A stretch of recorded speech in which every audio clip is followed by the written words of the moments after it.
Hello student. आज हम लोग जो है पहला जो हमने बताया था कि हम लोग स्टार्ट करेंगे और कैलकुलस से। तो कैलकुलस में हम लोग देखेंगे कंसेप्ट ऑफ कंटिन्यूटी के बारे में।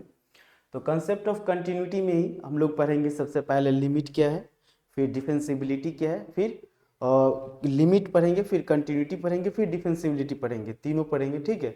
तो लिमिट के कुछ लिमिट होता क्या है उसके बारे में पहले हम लोग डिटेल्स में देखेंगे थोड़ा सा। मतलब ये कॉन्सेप्चुअल है, थोड़ा सा देखते हैं कि क्या कॉन्सेप्ट है लिमिट का। ठीक है। उसके बाद हम लोग जो है कंटिन्यूटी के बारे में देखेंगे और फिर उसी के साथ साथ उसके बाद डिफेंसिबिलिटी के बारे में देखेंगे। ठीक है। तो हम लोग स्टार्ट करते हैं। पहले लिमिट क्या होता है देखिए। लिमिट को समझने के लिए क्या है कि मान के चलिए कि कोई फंक्शन आपके पास है। ठीक है। Limit x tends to A F x value attained by f x when x approaches a। Suppose f x equal to कोई हमारा फंक्शन है एफ एक्स। तो ये लिमिट क्या इंडिकेट करता है? एफ एक्स हमारा मान के चलिए कोई फंक्शन है। ठीक है। तो लिमिट क्या इंडिकेट करता है? F x. देखिए एफ एक्स हमारा फंक्शन है। तो एफ एक्स फंक्शन है, मान के चलिए ये हमारा पॉइंट है, ये 1 है। ठीक है। तो इस 1 पे आने के लिए अप्रोच करेगा। ठीक है। इस आप 1 पे कैसे आ सकते हैं?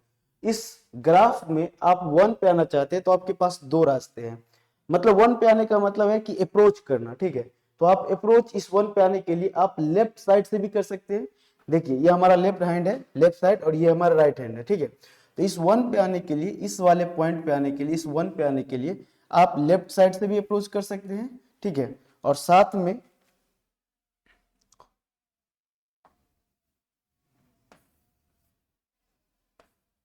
ठीक है, देखिए आप लेफ्ट साइड से भी अप्रोच कर सकते हैं और राइट साइड से भी अप्रोच कर सकते हैं। तो लिमिट कहने का मतलब क्या है कि आप इस वाले पॉइंट पे जो आप अप्रोच करना चाहते हैं तो आप लेफ्ट साइड से भी और राइट साइड से भी अप्रोच करेंगे। तो उसके लिए हम लोग को डिफाइन किया गया है कि किसी भी पॉइंट पे, इस पे हमको 1 पे जाना है, इस वाले फंक्शन में 1 पे जाना है तो हमको क्या करना पड़ेगा? 1 पे जाना है तो देखिए इसके लिए सबसे पहले डिफाइन क्या करना है? Limit x tends to, limit x tends to 1 minus, 1 minus का मतलब ये इंडिकेट कर रहा है क्या? लेफ्ट साइड से अप्रोच कर रहे हैं। ठीक है। और 1 प्लस ये जो है यहाँ पे लिखा हुआ है limit x tends to 1 plus, ये इंडिकेट कर रहा है कि आप 1 पे राइट साइड से अप्रोच कर रहे हैं। ठीक है। तो इसी को लिखने का जो तरीका है limit x tends to 1 plus F x, और इसको जो लिखने का तरीका है limit x tends to 1 minus F x. इसका मतलब है कि आप उस वाले इस 1 पे आप जो है लेफ्ट साइड से अप्रोच करेंगे तो आपको ऐसे लिखना पड़ेगा, और राइट साइड से जब आप अप्रोच करेंगे तो limit x tends to 1 plus F x. ठीक है। इसको थोड़ा सा हम लोग और देखते हैं अच्छे से कि एक्चुअली ये है क्या। देखिए मैं एक डाटा लेकर के आप लोगों को बताता हूँ कि कैसे इसको हम लोग समझेंगे लिमिट को। तो LHL जब भी हम लिखेंगे तो आप समझ जाना कि ये लेफ्ट हैंड लिमिट को इंडिकेट करता है। लिखने का तरीका क्या है? Limit x tends to a minus, जैसे सपोज ये हमारा पॉइंट है तो limit x tends to a minus F x. और RHL मतलब राइट हैंड लिमिट लिखना है तो राइट हैंड लिमिट के लिए हम लोग क्या करेंगे? Limit x tends to a plus f of x. ठीक है। ये है। तो हम लोग को एक डेटा लेकर के यदि हम बताए, जैसे कि उसमें जो हम लिखे हुए थे, तो एक डेटा लेकर के यदि हम बताए तो हम क्या कह सकते हैं? देखिए आप लेफ्ट हैंड से जो आप देखे थे तो आप क्या देखे थे? देखिए यदि मैं छोटा सा उसको, वो जो ग्राफ था, मैं छोटा सा यहाँ पे यदि बनाना चाहूँ तो आप क्या देखेंगे? ये हमारा 1 है। ठीक है। तो 1 पे अप्रोच करने के लिए तो 1 से जो छोटा वैल्यू होगा वो क्या होगा? x इक्वल टू, आप स्टार्ट करेंगे तो कहाँ से स्टार्ट करेंगे? तो x इक्वल टू 0.9। आप लेफ्ट साइड से जब स्टार्ट करेंगे 0.9। ठीक है। उसके बाद और क्या डेटा आ सकता है? x equal to 0.9। ठीक है। यहाँ पे 0 है, 0.9। ठीक, आपने स्टार्ट किया अप्रोच करना, लेफ्ट साइड से आप क्या किया? आप अप्रोच करना स्टार्ट किए तो x इक्वल टू 0.9। थोड़ा सा और बढ़ाइए तो x इक्वल टू 0.91। ठीक है। और बढ़ाइए 0.92। ठीक है। और बढ़ाइए 0.93। ऐसे करके आप क्या कर रहे हैं? अप्रोच करते जा रहे हैं। कहाँ पे? 1 पे जाने के लिए। तो आप लेफ्ट इसी तरीके से आप बढ़ते बढ़ते बढ़ते कहाँ तक जाएंगे? 0.99। उसके बाद क्या है? सीधा आप 1 पे जाएंगे। ठीक है। x इक्वल टू 1 पे जाएंगे तो आपने किधर से अप्रोच किया? लेफ्ट साइड से, इसीलिए लेफ्ट हैंड लिमिट हुआ। राइट साइड से यदि आप 1 पे अप्रोच कर रहे हैं राइट साइड से, तो जब आप राइट साइड से 1 पे अप्रोच करेंगे तो आपको क्या लग रहा है कि x का डाटा जो है x इक्वल टू क्या होगा? x मतलब ज्यादा वैल्यू होगा, जैसे कि 1.1। क्यों? क्योंकि आप राइट साइड से अप्रोच कर रहे हैं तो ऑब्वियसली आप एक से बड़ा वैल्यू पे आप रहेंगे, ठीक है। और एक से बड़ा वैल्यू पे रहने के बाद आप फिर जो है अप्रोच करेंगे 1 की तरफ, तो फिर सेकेंड हमारा वैल्यू क्या हो सकेगा, हो सकता है x इक्वल टू 1.9, ठीक है। 1.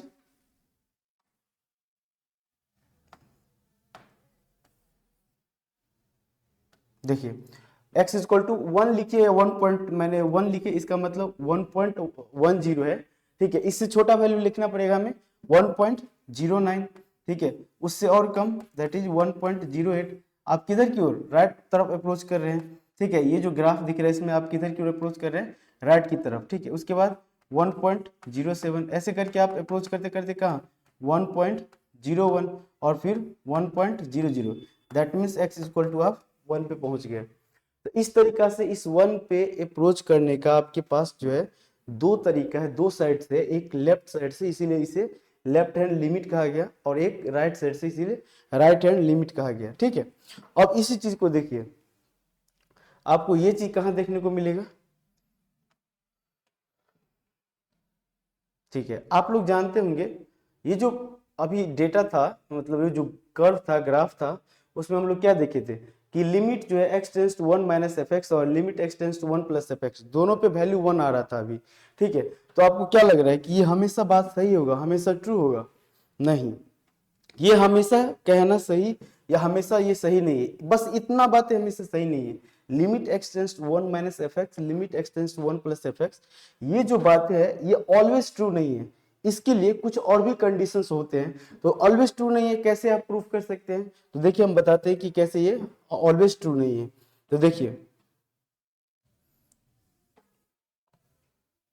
मैं एक केस लेकर के आपको बताता हूं, ठीक है, और उस केस में मैं समझाने की कोशिश करता हूं कि क्या है।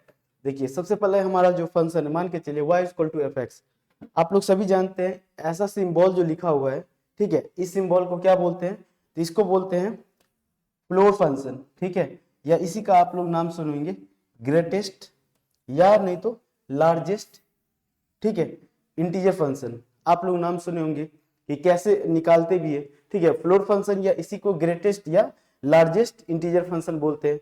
ये नीचे की ओर है, फ्लोर का मतलब देखिए ऐसा लोगो बना हुआ है, इसका मतलब ये फ्लोर, ठीक है। क्योंकि हमारा एक सीलिंग फंक्शन भी आएगा, तो ये अभी हमको ध्यान रखना है, नाम याद रखना है। कैसे याद रखना है, फ्लोर फंक्शन है, इसका मतलब ये हमें नीचे की तरफ ऐसे मिलेगा, ठीक है। तो ये हमारा फ्लोर फंक्शन है, इसका मीनिंग क्या है, इसका मतलब क्या है, तो इसको आप नाम याद रखने के लिए फ्लोर फंक्शन है, लेकिन उसके आगे जो लिखा हुआ है ग्रेटेस्ट या लार्जेस्ट इंटीजर, ठीक है। तो जो भी वैल्यू लेंगे उसमें वो लार्जेस्ट इंटीजर हमको देखना है कि वो क्या होगा, ठीक है। उसके बाद देखिए थोड़ा सा,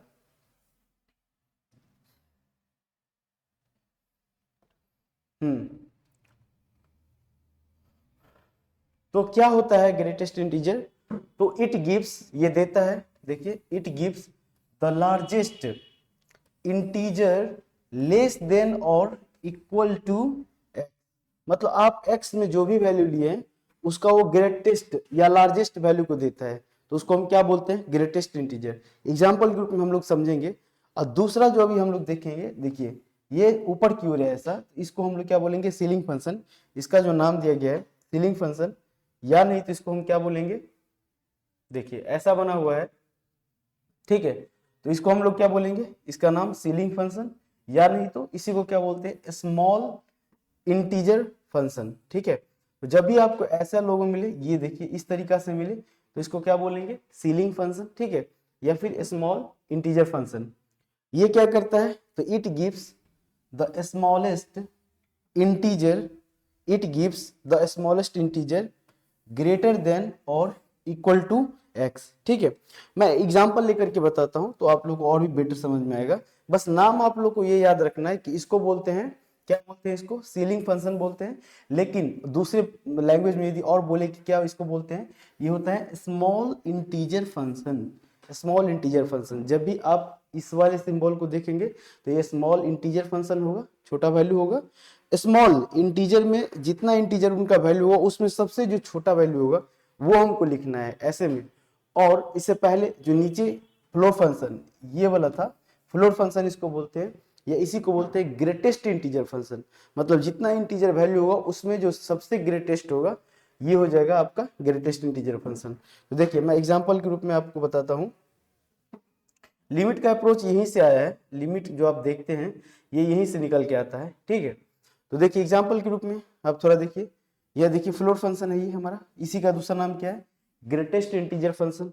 वैल्यू क्या है 6.32, तो 6.32 है, तो क्या क्या इंटीजर हो सकता है, तो इसका नाम क्या है, ये जो सिंबल है, ये जो सिंबल आप देख रहे हैं ये क्या है, ग्रेटेस्ट इंटीजर फंक्शन। तो इसमें कितना इंटीजर है, तो देखिए ये 6.32 है, तो इंटीजर वैल्यू हम बोलेंगे तो कहीं ना कहीं से स्टार्ट हुआ होगा, वो कहां तक आया है 6.32 तक आया है, ठीक है। तो आप जो इसको इंटीजर फॉर्मेट में लिखिएगा तो क्या होगा, ये 6 होगा, 5 होगा, 4 3 ऐसे करके जाएगा। तो इसमें हमको ये क्या कह रहा है, ग्रेटेस्ट इंटीजर फंक्शन, जीआईएफ भी बोलते हैं ग्रेटेस्ट इंटीजर या लार्जेस्ट इंटीजर फंक्शन। तो इसमें लार्जेस्ट वैल्यू क्या आपको दिख रहा है, जैसे आप ये है हमारा और इसमें लार्जेस्ट वैल्यू क्या दिख रहा है, 6 हमारा क्या है, लार्जेस्ट है। तो इसका हमको आंसर लिखना होगा, तो हमारा आंसर क्या हो जाएगा 6, मतलब 6.32 का जो ग्रेटेस्ट इंटीजर वैल्यू यदि आप निकालना चाहेंगे तो क्या हो जाएगा 6, ठीक है। उसी तरीका से और भी एग्जाम्पल है, देखिए नीचे।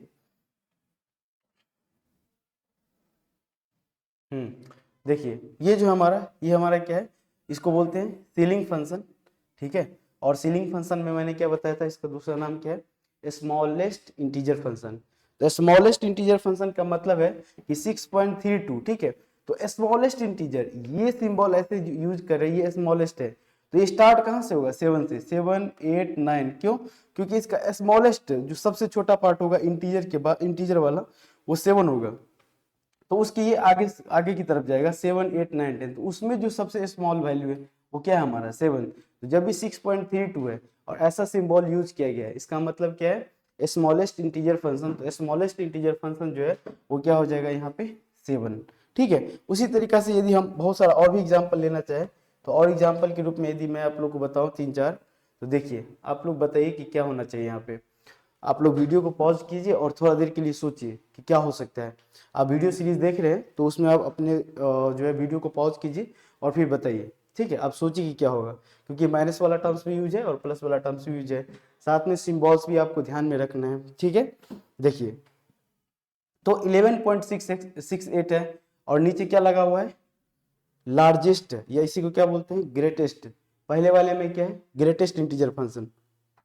तो जो ग्रेटेस्ट इंटीजर फंक्शन है, तो मैंने क्या कहा 11.68, तो ये पहले कहीं से स्टार्ट हो रहा होगा और कहां तक आया होगा 11.11 तक आया होगा, ठीक है। तो उसमें जो हमको लार्जेस्ट वैल्यू लेना है वो क्या होगा हमारा 11।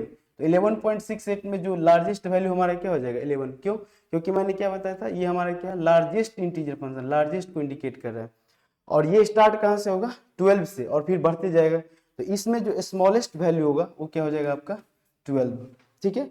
तो इस तरीका से हम लोग देख सकते हैं कि लार्जेस्ट या ग्रेटेस्ट इंटीजर फंक्शन में 11 हो जाएगा इसका आंसर, और इसका स्मॉलेस्ट में क्या हो जाएगा 12 हो जाएगा आंसर, ठीक है। उसी तरीका से यदि हम इसकी बात करें, जरा देखिए आप लोग, सेम एग्जांपल है 3.999, कितना भी रहे 3.999 आपको अप्रोच करना है, ये क्या है हमारा लार्जेस्ट या ग्रेटेस्ट इंटीजर फंक्शन। तो लार्जेस्ट या ग्रेटेस्ट इंटीजर फंक्शन, इसका मतलब ये पहले से चलता आ रहा था और 3 तक ये क्या करेगा जाएगा, तो इसका आंसर क्या हो जाएगा 3, ठीक है। और इसका बात करें यदि हम फ्लोर फंक्शन का, ये जो हमारा है सीलिंग फंक्शन है, तो सीलिंग फंक्शन का इसका जो है ये स्मॉलेस्ट इंटीजर, तो ये स्टार्ट कहाँ से होगा 4 से, 4 5 6 7, ठीक है। तो स्मॉल वैल्यू जो होगा इसका इंटीजर का वो क्या हो जाएगा आपका 4 हो जाएगा। अब आप लोग थोड़ा सा दिमाग लगा के और हमें इसमें बताइए, और इसमें आप वीडियो पॉज करके, ठीक है, वीडियो थोड़ी देर के लिए पॉज कीजिए और सोच के हमें बताइए कि इसमें आप क्या लिखेंगे, क्योंकि इसमें हम लोग क्या कर रहे हैं, एक्चुअली अप्रोचिंग तो कर रहे थे कि हमको कौन सा इंटीजर वैल्यू लेना है, ठीक है। अब यहाँ पे देखिए जरा -5.631 है, ठीक है, इसका निकालना है हम लोग को। ये सिंबल किसका है, लार्जेस्ट या ग्रेटेस्ट इंटीजर फंक्शन, तो -5.631 है, और दूसरा क्या है हमारा स्मॉलेस्ट इंटीजर फंक्शन -6.31। तो दोनों का मतलब डाटा सेम है, बट दोनों का क्या है अलग अलग आंसर आएगा। तो ये हमारा क्या है लार्जेस्ट या ग्रेटेस्ट इंटीजर फंक्शन, तो इसका वैल्यू क्या हो जाएगा आपका -5.631। तो यदि आप इसको माइनस साइन हटा करके थोड़ा देर के लिए यहाँ पे सोचिए, यदि आप माइनस साइन हटाएंगे और यहाँ पे यदि आप सोचते तो इसका आंसर क्या होना चाहिए था, माइनस साइन को आप हटाइए ठीक है। हटाने के बाद मन में सोचिए कि माइनस साइन को मैंने हटाया और 5.631 है और इसका हमको लार्जेस्ट इंटीजर वैल्यू लेना है, तो लार्जेस्ट इंटीजर वैल्यू क्या हो जाता है अपना 6। तो यहाँ भी आप देखेंगे -5.631 है, तो इसका जो लार्जेस्ट इंटीजर वैल्यू हो जाएगा क्या हो जाएगा -6। सिंपल है। उसी तरीका से ये जो हमारा था स्मॉलेस्ट इंटीजर फंक्शन, यहाँ पे हम लोग क्या है 12 आया था इसका आंसर।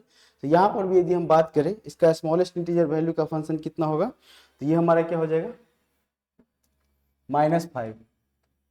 ठीक है, ये हमारा क्या हो जाएगा -5। 8 है, ये तो बिल्कुल इंटीजर ही है। ठीक है, तो 8 का यदि हमको निकालना है तो ये हमारा क्या हो जाएगा 8 ही होगा, ये तो खुद इंटीजर ही है, तो इसका ग्रेटेस्ट या लार्जेस्ट से कोई मतलब ही नहीं है। ठीक है, तो 8 का हमको निकालना है तो वो 8 हो जाएगा, चाहे आप लार्जेस्ट इंटीजर वैल्यू निकालिए और चाहे स्मॉलेस्ट इंटीजर वैल्यू निकालिए, दोनों ही केस में क्या होगा आंसर 8 होगा। ठीक है,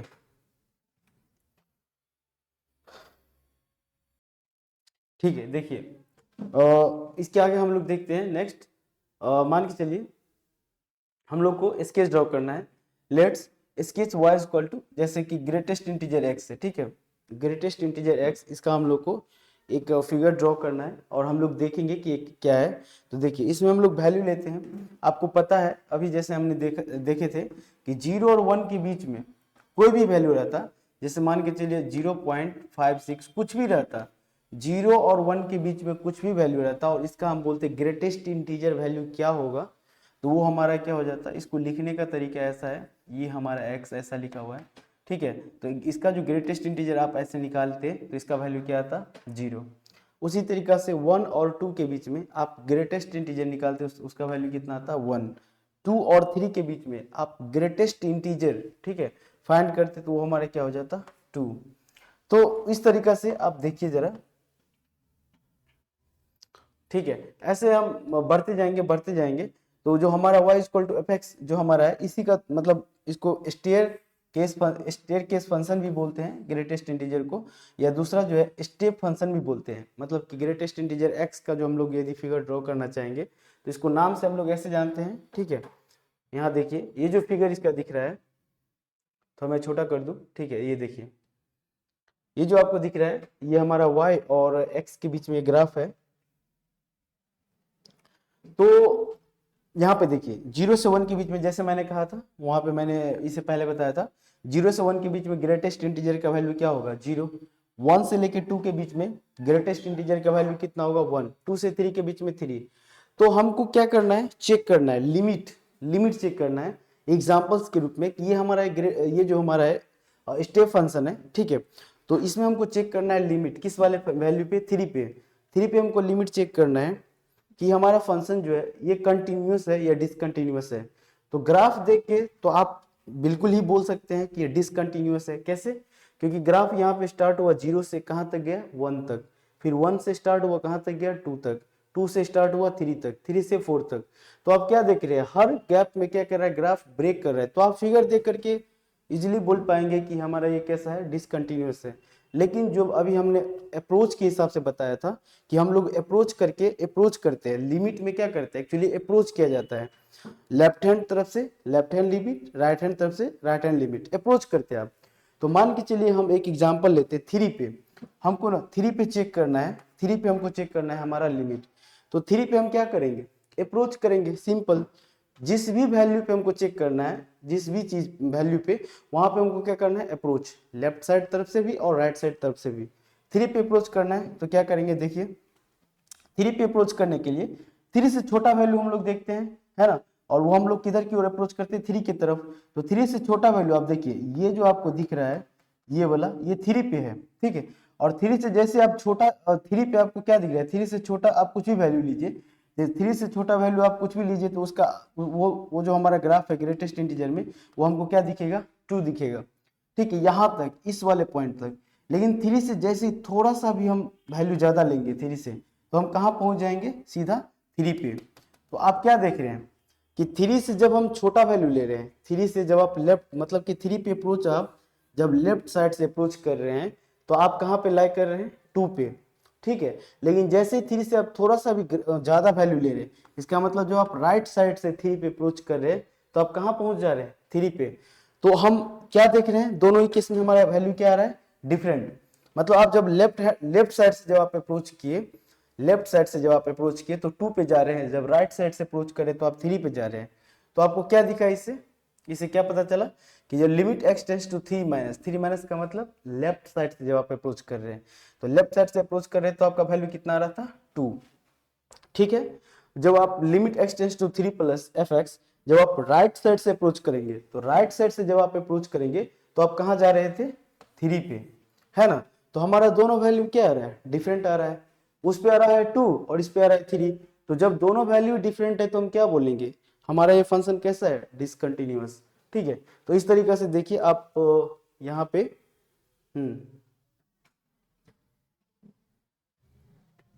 देखिए आपको क्या इससे पता चला कि लिमिट x टेंड्स टू, मतलब आपका जो लेफ्ट हैंड लिमिट है वो बराबर नहीं है किसके, राइट हैंड लिमिट के। तो आप क्या कहेंगे कि हमारा जो फंक्शन दिख रहा था वो कैसा था, हमारा डिसकंटिन्यूअस। ठीक है, ये एक पहचाने का तरीका है। मैं एक दूसरा एग्जांपल लेता हूँ, दूसरा एग्जांपल को मैं बताता हूँ। ठीक है, वो तो था हमारा कि चलो देख करके, वैसे ही हम दूसरा एग्जांपल लेते हैं कि ग्राफ देख करके अप्रोच देख करके बताना हो तो कैसे करेंगे। देखिए, यदि हम केस 2 लेते हैं, इस टाइप के इक्वेशन यदि हमें मिलता है, देखिए जरा, एक्स वाई इक्वल टू 1, इसको ना बोलते हैं रेक्टेंगुलर हाइपरबोला। ठीक है, एक्स वाई इक्वल टू 1 है, ये हमारा क्या होता है, रेक्टेंगुलर हाइपरबोला। इसको जब आप ग्राफ ड्रॉ करेंगे तो y इक्वल टू 1/x, ये जो है इसको बोलते हैं रेक्टेंगुलर हाइपरबोला हमारा। तो y इनवर्सली प्रोपोर्शनल टू किसके है, x के। मतलब y बढ़ेगा तो x का वैल्यू घट रहा है। यहाँ पे देखिए, जैसे जैसे आप x को बढ़ा रहे हैं तो हमारा y का वैल्यू क्या कर रहा है, डिक्रीज कर रहा है, घट रहा है। ठीक है, तो ये हमारा है रेक्टेंगुलर हाइपरबोला। इसमें थोड़ा और देखिए, इसमें यदि हम मोड लगाएंगे, इसी ग्राफ में यदि हम मोड लगाएंगे तो जो निगेटिव में वैल्यू होता है वो क्या हो जाता है, पॉजिटिव। मतलब जब भी आप मोड लगाते हैं तो मोड का मतलब होता है कि वो ओवरऑल वो फंक्शन आपका क्या है, पॉजिटिव आएगा। तो वो जो ग्राफ नीचे है वो कहाँ स्विच कर जाएगा, ऊपर ऊपर स्विच कर जाएगा, शिफ्ट कर जाएगा। ठीक है, तो देखिए जरा, y equal to mod of x है। ठीक है, y equal to mod of x का ग्राफ कैसा बन जाएगा आपका, ये। अब हमको ना इस जीरो पे चेक करना है। ठीक है, इस जीरो पे चेक करना है कि हमारा फंक्शन जो है वो कंटिन्यूअस है या डिसकंटिन्यूअस है। ठीक है, हमको जीरो पे चेक करना है। तो इसके लिए क्या करेंगे, जीरो पे चेक करने के लिए हमें पता है कि जिस भी पॉइंट पे आपको कंटिन्यूटी चेक करना है, ठीक है, तो आप क्या करते हैं, अप्रोच करते हैं। एक लेफ्ट हैंड तरफ say that is left hand limit, और दूसरा राइट हैंड तरफ say that is right hand limit. ठीक है, तो इस पे जब आप जीरो पे आप जब अप्रोच करेंगे तो आप क्या देख रहे हैं, ऐसे करके ये अप्रोच कर रहे हैं आप। उसी तरीका से आप राइट हैंड तरफ से अप्रोच कर रहे हैं।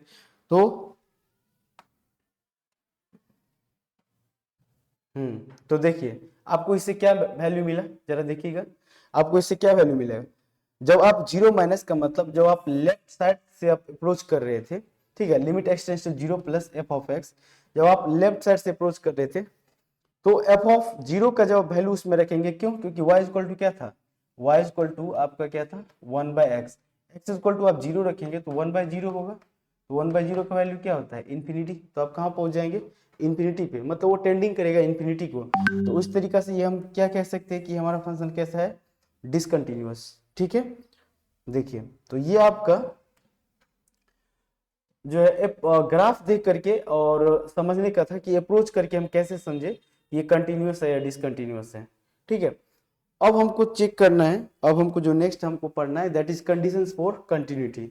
तो हम क्या ऐसा चीज समझे या क्या ऐसा चीज पढ़े, क्या कंडीशन ऐसा हो सकता है जिससे हम ये पता कर सकते हैं कि कोई भी फंक्शन जो है, कोई भी ग्राफ जो है हमारा, ग्राफ में क्वेश्चन जो है आपको ग्राफ फॉर्मेट में भी मिल सकता है और डेटा फॉर्मेट में भी मिल सकता है।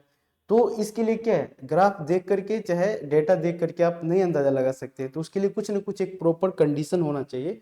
वो प्रॉपर कंडीशन क्या है, तो उसके लिए कोई भी फंक्शन कंटिन्यूअस है तो उसके लिए जो हमारा कंडीशंस बनता है वो ये बनता है कि a function F x is said to be continuous, continuous कहलाता है at x is equal to a point पे इफ।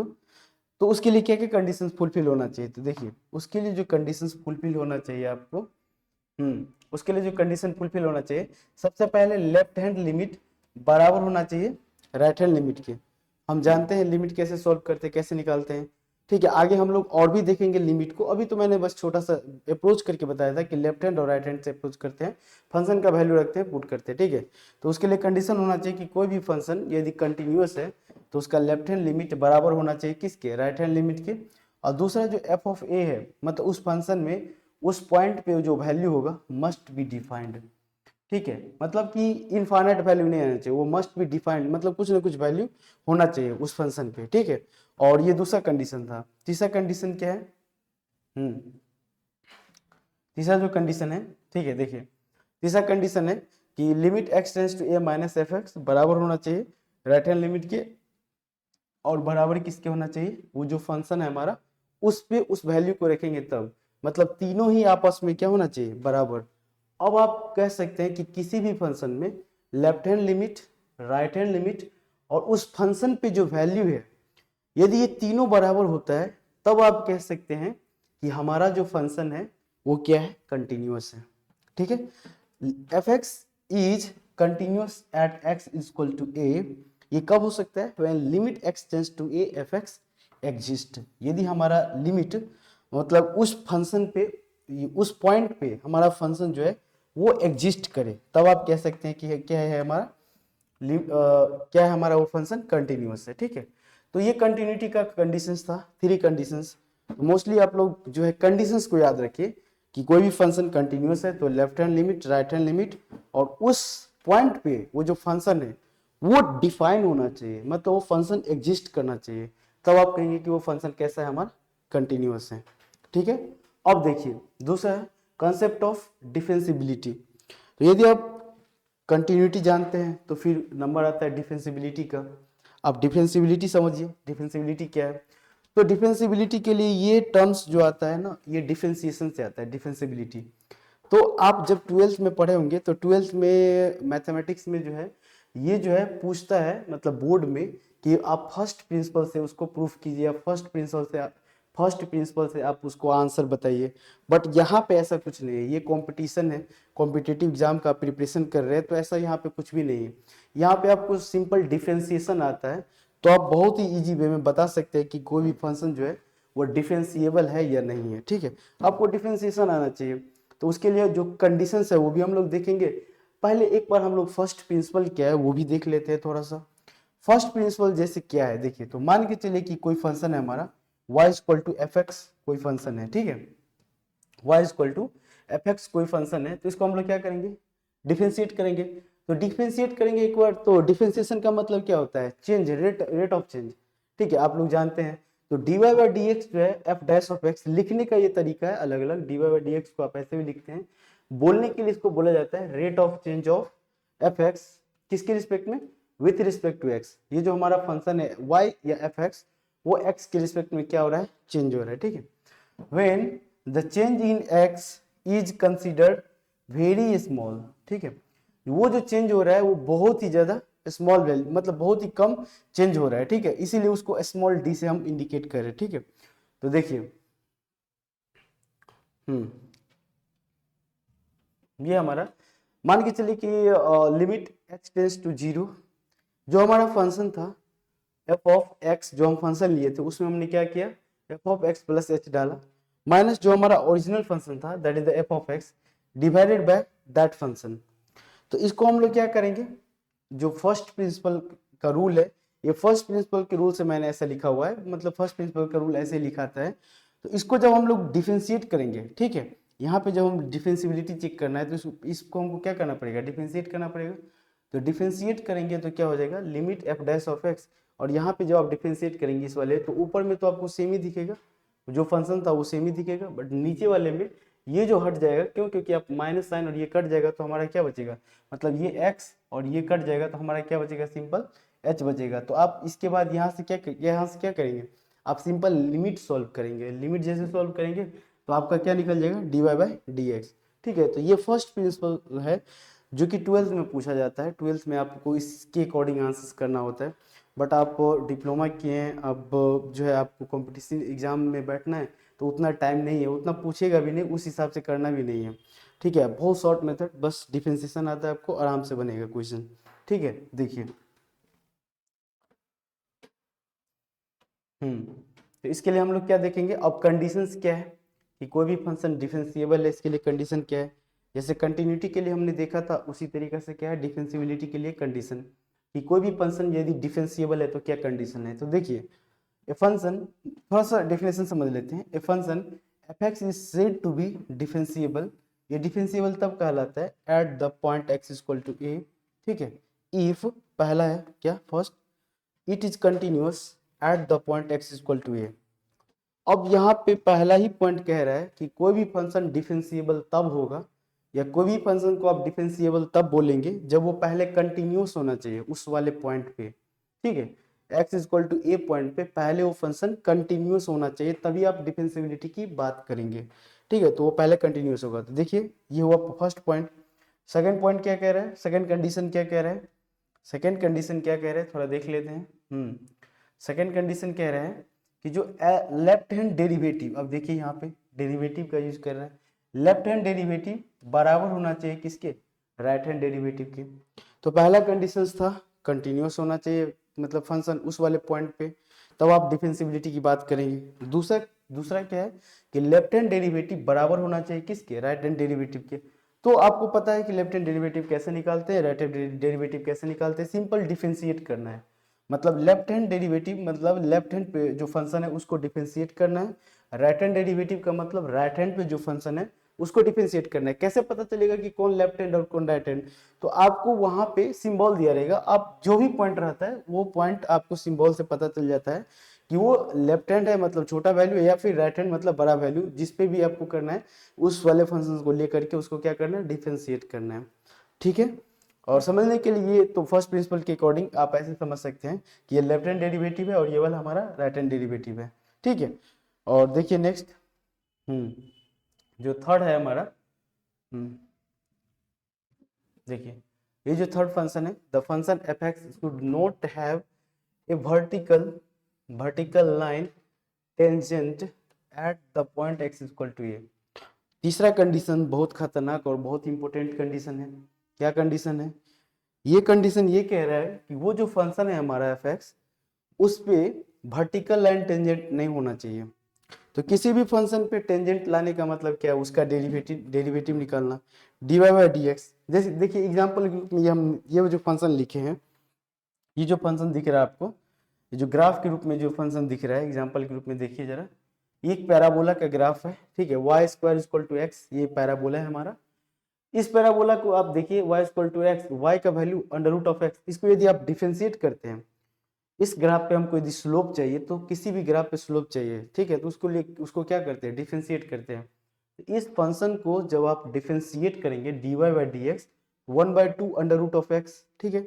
अब x इक्वल टू आप जब इसमें जीरो पुट करेंगे तो वो अनडिफाइंड हो जाएगा, मतलब x इक्वल टू जीरो पे वो अनडिफाइंड हो जाएगा। मतलब यहाँ पे आप देखिए ये वाला पॉइंट हमारा जीरो होता है, तो ये जो स्लोप आपको ऐसे दिख रहा है ये हमारा क्या हो जाएगा, अनडिफाइंड। मतलब स्लोप आपको क्या दिखेगा, इन्फिनिटी, ठीक है, इसीलिए वो हमारा क्या हो जाएगा, अनडिफाइंड। तो देखिए जरा,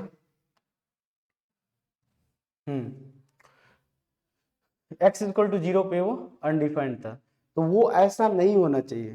तीन चीजें हैं कि उस वाले पॉइंट पे आप डेरिवेटिव निकाले तो वो अनडिफाइंड नहीं होना चाहिए। तो डिफरेंशिएबिलिटी के लिए तीन कंडीशंस। पहला कंडीशन कि उस वाले पॉइंट पे x इक्वल टू ए जो पॉइंट है उस वाले पॉइंट पे वो फंक्शन कैसा होना चाहिए, x इक्वल टू ए पे जो है वो फंक्शन कंटिन्यूअस होना चाहिए। दूसरा क्या था कि लेफ्ट हैंड डेरिवेटिव बराबर होना चाहिए किसके, राइट हैंड डेरिवेटिव के। और तीसरा आपने क्या देखा कि उस वाले पॉइंट पे जो स्लोप है वो स्लोप डिफाइंड होना चाहिए, अनडिफाइंड नहीं होना चाहिए। आप स्लोप जब निकाले, जो भी हमारे गिवन पॉइंट था उस पॉइंट पे आप स्लोप निकाले तो वो डिफाइंड होना चाहिए। तो ये तीन है, यदि इस तीन कंडीशन को फुलफिल करता है तो आप डिफरेंशिएबिलिटी की बात करेंगे, अदरवाइज डिफरेंशिएबिलिटी नहीं, डिफरेंशिएबल नहीं होगा उस पॉइंट पे, ठीक है। अब कुछ इंपॉर्टेंट की पॉइंट्स हैं, जैसे कि आप डायरेक्ट फंक्शंस को देख करके बोल सकते हैं। की पॉइंट का मतलब ये ऐसा है कि आप ग्राफ को देख करके या फंक्शन को देख करके आप बोल सकते हैं कि ये कंटिन्यूअस है या डिसकंटिन्यूअस है, ठीक है, उस तरीका से। तो देखिए कौन कौन सा ऐसा फंक्शन है। तो पहला है हमारा, देखिए the derivative at any point on the curve. Derivative क्या देता है, it gives the value of the slope of the tangent, ठीक है, to the curve at that point, ठीक है। मतलब वो किसका slope of the value of the tangent, ठीक है, of the curve at that point. तो कभी भी आप जब आप डिफरेंशिएबिलिटी मतलब डेरिवेटिव निकालते हैं किसी भी पॉइंट पे, डेरिवेटिव आप निकालते हैं तो उस पे वो हमारा क्या दे रहा है, स्लोप का वैल्यू दे रहा है, मतलब ठीक है। और इसके बाद नेक्स्ट क्या है देखिए, देखिए ये जो हमारा है जैसे साइन एक्स है, कॉस एक्स है और ई के पावर एक्स है, ठीक है, साइन एक्स है, कॉस एक्स है, ई के पावर एक्स है, या कोई भी पॉलिनोमियल, कोई भी पॉलिनोमियल फंक्शन जो है ये हमेशा ऑलवेज क्या होता है, कंटिन्यूस एंड डिफरेंशिएबल। तो की पॉइंट में ये भी एक पॉइंट आ गया कि साइन, जो कि आपको पता है कि साइन का ग्राफ कैसा होता है, तो आप देखे होंगे साइन का ग्राफ ऐसे करके होता है, ठीक है। तो ये साइन का ग्राफ हो गया, उसी तरीका से कॉस हो गया, उसी तरीका से ई टू द पावर एक्स हो गया। रेदर कोई भी पॉलिनोमियल फंक्शन जो है, ठीक है, वो हमेशा ऑलवेज वर्ड यूज है, इसमें ये वर्ड ज्यादा ध्यान रखने वाली बात है। ऑलवेज मतलब हमेशा ही जो है वो कंटिन्यूस एंड डिफरेंशिएबल होगा, ठीक है। और थर्ड जो पॉइंट है इसमें, थर्ड पॉइंट जो दिख रहा है, थर्ड जो पॉइंट है, थर्ड पॉइंट है कि एलन के बारे में, एलन एक्स जो है ये भी हमेशा ये क्या है, कंटिन्यूस एंड डिफरेंशिएबल होता है। इसके लिए कंडीशन है, ये होता है कब, जब एक्स का वैल्यू क्या हो, ग्रेटर देन जीरो। मतलब एलन एक्स ये कंटिन्यूस एंड डिफरेंशिएबल होता है for x greater than zero के लिए, ठीक है। चौथा देखिए,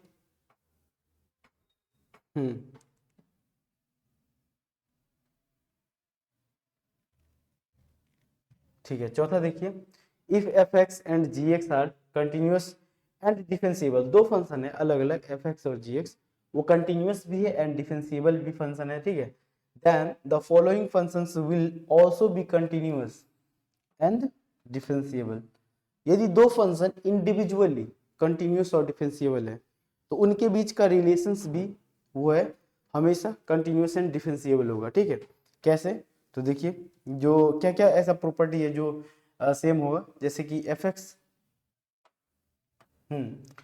एक्स प्लस माइनस जी एक्स, दोनों फंक्शन अपने में मतलब अलग अलग, एफ एक्स और जी एक्स अलग अलग कंटिन्यूस एंड डिफरेंशिएबल है, तो दोनों को आप चाहे तो ऐड कीजिए चाहे दोनों को सब्ट्रैक्ट कीजिए, दोनों ही केस में आपका फंक्शन जो है, जो तीसरा फंक्शन बन के आएगा दोनों को जोड़ने या घटाने से, जो थर्ड फंक्शन आएगा वो क्या आपका आएगा, वो भी कंटिन्यूस एंड डिफरेंशिएबल होगा।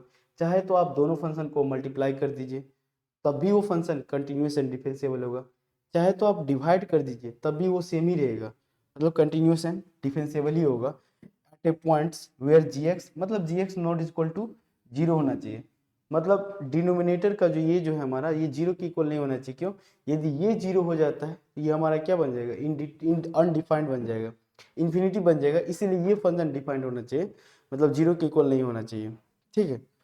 और उसके आगे देखिए, एक क्वेश्चन लेते हैं यहाँ से, तो हम लोग तीनों चीज देख लिए, मतलब छोटा छोटा अप्रोच जो है आप लिमिट में देखें कि लिमिट की अप्रोच से लिमिट को समझे कि क्या होता है लिमिट, लिमिट जब पता चल गया तो उसके बाद हम लोग क्या देखें, कंटिन्यूटी के बारे में कि कंटिन्यूस कैसे हम बोलेंगे, उसके लिए क्या कंडीशंस है, ठीक है। कोई भी फंक्शन कंटिन्यूस होगा तो उसमें आपको लिमिट ही चेक करना होता है उसका, ठीक है। और तीसरा क्या है, डिफरेंशिबिलिटी हमने देखा, जिसमें हमने डिफरेंशिबिलिटी में क्या देखे, लेफ्ट हैंड डेरिवेटिव और साथ में क्या देखे, राइट हैंड डेरिवेटिव, ठीक है। और उसके लिए पहले फंक्शन क्या होना चाहिए हमारा, कंटिन्यूस होना चाहिए था। तो हम तीनों चीज देख लिए, लिमिट भी, कंटिन्यूटी भी और डिफरेंशिबिलिटी भी। लिमिट जो है अभी हम बस वो अप्रोच देखे, अभी हम लोग लिमिट नहीं पढ़े हैं, ठीक है। और कंडीशन से इन दोनों का देखें, लिमिट हम लोग आगे देखेंगे, आगे पढ़ेंगे कैसे करना है, ठीक है। यहाँ पे देखिए अभी जितना हम लोग पढ़े हैं उसके अकॉर्डिंग अब जितना क्वेश्चंस पूछा गया है, जितना क्वेश्चन है पहले तो आप अच्छे से क्वेश्चंस कीजिए, अच्छे क्वेश्चंस को समझिए बनाइए, उसके बाद फिर हम लोग जो है नेक्स्ट देखेंगे, ठीक है। तो पहले एक क्वेश्चन है, इस क्वेश्चंस को देखिए क्या है, मैं थोड़ा सा इसको और हम्म देखिए, और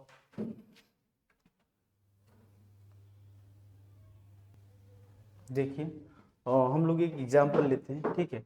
पहले एक क्वेश्चन देखते हैं, उसके बाद हम लोग और भी क्वेश्चन देखेंगे अच्छे अच्छे। तो हमारा ये है मॉड एक्स, एक क्वेश्चन है F x equal to mod of X, तो इसमें हमको क्या करना है, comment on the continuity and differentiability of the following function, ठीक है। F x equal to mod of X. Mod X का ग्राफ आप लोग जानते हैं कैसा होता है, नहीं तो देखिए, मॉड एक्स जब भी आपको दिया रहता है तो इसको आपको ब्रेक करना है। मॉड एक्स ही नहीं, मॉड में जब भी आपको कोई भी फंक्शन कोई भी वैल्यू दिया रहेगा तो उसको आपको हमेशा ब्रेक करना है, ठीक है। जब भी आप इंटीग्रेशन सॉल्व करते हैं चाहे डिफरेंशिएशन, तो मॉड को आपको ब्रेक करना ही पड़ेगा। जब आप मॉड को ब्रेक करते हैं तो देखिए वो जीरो पे, x greater than equal to zero पे, ठीक है, और x less than equal to zero पे माइनस एक्स आएगा इसका वैल्यू, और ग्रेटर देन पे x आएगा।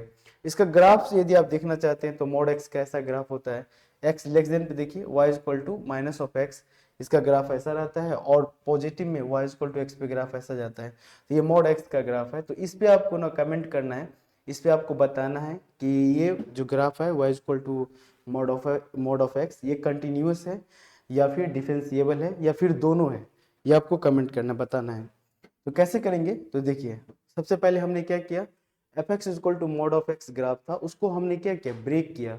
F x equal to mod of x मैंने क्या किया, एक्स और माइनस एक्स में इसको ब्रेक किया। अब इस पे हम लोग क्या लगाएंगे, यूज करेंगे। तो हम लोग कंडीशंस देखे हुए हैं पहले ही, कंटिन्यूटी का क्या कंडीशन होता है, डिफेंसिबिलिटी का क्या कंडीशन होता है, तो वो देखे हुए हैं। तो हम लोग को पहले कमेंट करना है कंटिन्यूस के बारे में कि ये जो हमारा फंक्शन है ये कंटिन्यूस है कि नहीं।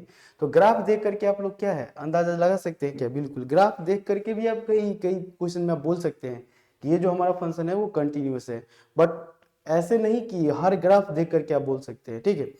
तो हम लोग को ग्राफ से पता चल ही रहा है, लेकिन हम लोग जो अभी कंडीशंस पढ़े थे कि लिमिट को देख करके कि इसके लिए क्या कंडीशन है, तो देखिए लेफ्ट हैंड लिमिट और राइट हैंड लिमिट इसके लिए हम लोग को निकालना पड़ेगा कंटिन्यूटी के लिए, ठीक है। तो हम लोग क्या करेंगे, देखिए इसके लिए हम लोग क्या करेंगे, कंटिन्यूटी के लिए हमको चेक करना है कंटिन्यूस है कि नहीं। कंटिन्यूटी हम लोग को चेक करना है, तो उसके लिए हम लोग क्या करेंगे, लेफ्ट हैंड लिमिट और राइट हैंड लिमिट हम लोग निकालेंगे। लेफ्ट हैंड लिमिट चेक करेंगे और फिर राइट हैंड लिमिट चेक करेंगे, और उस पे फंक्शन का वैल्यू भी चेक करेंगे। देखिए हमारा फंक्शन क्या है, y equal to f of x, ठीक है, equal to mod of x, ये हमारा फंक्शन है। तो यदि और किस वाले पॉइंट पे हमको चेक करना है, जीरो पे। कैसे, क्योंकि आप मॉड को जब आप ब्रेक किए तो क्या आया था, x आया था। जब x का value greater than equal to zero होता है, और माइनस ऑफ x आता है, ठीक है, जब x का वैल्यू लेस देन जीरो होता है, ठीक है। तो देखिए लेफ्ट हैंड पे और राइट हैंड पे हमारा फंक्शन पॉइंट मिल गया, जीरो पे चेक करना है। तो इस पे हमको फंक्शन का वैल्यू निकालना है। तो फंक्शन का वैल्यू किससे मिलेगा, तो इक्वल टू साइन जहां लगा रहता है वहां से फंक्शन का वैल्यू निकलेगा। जैसे y equal to f x ये हमारा है, तो फंक्शन का वैल्यू कहाँ मिलेगा, तो जहां पे इक्वलिटी का साइन है वहां से फंक्शन का वैल्यू। तो y इक्वल टू जो है आपका मॉड ऑफ एक्स, ठीक है। आपको जीरो पे चेक करना है फंक्शन का वैल्यू, एफ ऑफ जीरो पे क्या होगा, एफ ऑफ जीरो का मतलब मॉड ऑफ जीरो, उस वैल्यू क्या आ रहा है, जीरो आ रहा है, ठीक है। अब क्या करेंगे आप, लेफ्ट हैंड लिमिट चेक करेंगे, एल एच एल शॉर्ट में बोलते हैं लेफ्ट हैंड लिमिट। तो लेफ्ट हैंड लिमिट लिखते कैसे हैं, limit x tends to zero minus, ठीक है, और यहाँ पे क्या लिखते हैं, एफ ऑफ एक्स, ये होता है हमारा लेफ्ट हैंड लिमिट। इसमें आप फंक्शन का वैल्यू रखिए, तो limit x tends to zero minus, और एफ ऑफ एक्स में आप लेफ्ट हैंड लिमिट देख रहे हैं, तो आपको देखिए ये वाला बात क्या है, लेफ्ट हैंड का है, x लेस देन जीरो का मतलब लेफ्ट हैंड साइड। तो लेफ्ट हैंड साइड पे आपका क्या आ जाएगा फंक्शन का वैल्यू, माइनस ऑफ एक्स। आप डायरेक्ट इसमें वैल्यू पुट कीजिए तो क्या आ जाएगा, जीरो, ठीक है। ये हमारा क्या बना, लेफ्ट हैंड लिमिट, ठीक है। अब हम लोग क्या चेक करेंगे, राइट हैंड लिमिट। तो राइट हैंड लिमिट, ठीक है, इसके लिखने का तरीका है कैसे होता है, देखिए limit x tends to zero plus f of x, हम लोग ऐसे लिखते हैं, ठीक है, limit x tends to zero plus f of x. अब हमारा जो फंक्शन का वैल्यू है वो फंक्शन का वैल्यू क्या है, पॉजिटिव साइड पे देखिए एक्स है, तो यहाँ पे रखिए limit x tends to zero plus x. अब डायरेक्ट वैल्यू पुट कीजिए तो इसका वैल्यू क्या आ जाएगा, जीरो। तो आप क्या देख रहे हैं कि लेफ्ट हैंड लिमिट पे भी वैल्यू क्या आ रहा है, जीरो, राइट हैंड लिमिट पे भी वैल्यू क्या आ रहा है, जीरो, और फंक्शन पे भी वैल्यू क्या आ रहा है, जीरो। इसका मतलब जो आपका लेफ्ट हैंड लिमिट है वो बराबर है किसके, राइट हैंड लिमिट के, और वो बराबर किसके है, एफ ऑफ जीरो के भी, वो जो फंक्शन है उस पर भी क्या है, बराबर। तो हमको पता है कि ये जब तीनों बराबर होते हैं ना तब हम बोलते हैं कि जो हमारा फंक्शन है वो कैसा है, कंटिन्यूअस है। ठीक है, ये कंटिन्यूअस का कंडीशंस मैंने लगाया और कंटिन्यूटी मैंने चेक किया, तो पता चला कि मोड ऑफ एक्स का ग्राफ जो है वो कंटिन्यूअस होता है। ठीक है, हम लोग डिफरेंशिएबिलिटी चेक करेंगे। तो यदि ग्राफ से बोलना होता तो हम लोग कैसे करते, तो देखिए ग्राफ से भी हमको बिल्कुल दिख रहा है क्या कि पूरा कंटिन्यूअस है, कहीं भी ब्रेक है ग्राफ क्या, नहीं। देखिए यहाँ से स्टार्ट किए पूरा यहाँ तक आए और यहाँ आने के बाद कहीं भी हम पेन उठाए नहीं है। ठीक है, तो जैसे यहाँ से यहाँ तक आए, देखिए मैंने क्या किया है, तो मैं इरेज कर दूं। देखिए सिंपल, मैंने यहाँ पे, देखिए मेरा पेन कहीं भी नहीं उठाओ, जैसे जीरो पे भी है, जीरो पे आने के बाद भी हम लोग ऐसे किए तो हमारा क्या है, पूरा दिख रहा है कंटिन्यूअस, कहीं भी पेन हमने नहीं उठाया है। हाँ ठीक है, तो ये हमारा कंटिन्यूअस है। अब हम लोग चेक करेंगे डिफरेंशिएबिलिटी। तो डिफरेंशिएबिलिटी चेक करने के लिए पहला ही कंडीशन था कि वो ग्राफ कैसा होना चाहिए, कंटिन्यूअस। बिल्कुल है, ये ग्राफ हमारा कंटिन्यूअस है। तो हम लोग क्या करेंगे अब इसको देखिए जरा। हम्म हम्म तो हमको पता है कि हमारा ग्राफ जो है कंटिन्यूअस है, तो इसके लिए हम लोग क्या करेंगे, डेरिवेटिव के जाते हैं, क्योंकि कंटिन्यूअस तो है ही ग्राफ, तो हम लोग डेरिवेटिव चेक करेंगे, लेफ्ट हैंड डेरिवेटिव और राइट हैंड डेरिवेटिव। तो एक बार मैं फंक्शन लिख लेता हूँ फिर से, y इक्वल टू क्या है, एफ एक्स इक्वल टू आपका क्या है फंक्शन मॉड ऑफ एक्स। और मॉड ऑफ एक्स को आपने ब्रेक जब किया था तो आपको क्या पता चला था कि माइनस एक्स होता है या प्लस एक्स होता है जब आप x greater than equal to zero लेते हैं, और माइनस ऑफ एक्स होता है जब आप x less than equal to less than zero लेते हैं। क्योंकि मैंने इक्वलिटी साइन एक जगह ले लिया है इसलिए एक में नहीं लेंगे। ठीक है, तो अब इसको यदि हम डेरिवेटिव कर लें, इसको हम इस फंक्शन को यदि हम डेरिवेटिव कर लें तो एफ डैश ऑफ एक्स लिख लेंगे। ठीक है, डेरिवेटिव करेंगे तो डेरिवेटिव करेंगे तो ये कैसा लिखाएगा, एक्स का डिफरेंशिएशन क्या हो जाएगा, वन। ये कब होता है, ये है कब, x ग्रेटर देन जीरो पे। ठीक है, और माइनस ऑफ एक्स का यदि इसको हम डिफरेंशिएशन करेंगे तो माइनस ऑफ वन, ये हमारा है x लेस देन जीरो पे। मैंने क्या किया, डेरिवेटिव बना, मतलब इस फंक्शन जो दिया हुआ था उसको मैंने क्या किया, डिफरेंशिएट कर लिया। तो फर्स्ट प्रिंसिपल यहाँ पे यूज नहीं करना है। ठीक है, आपको सिंपल डिफरेंशिएशन का यूज करना है। सिंपल आप डिफरेंशिएशन यूज करके आप डिफरेंशिएबिलिटी के बारे में तुरंत कमेंट कर सकते हैं और सारे क्वेश्चन तुरंत इजीली वे में बन जाएंगे। ठीक है, सबसे इजी वे में बन जाएंगे। ठीक है, और यही यूज ही करना है।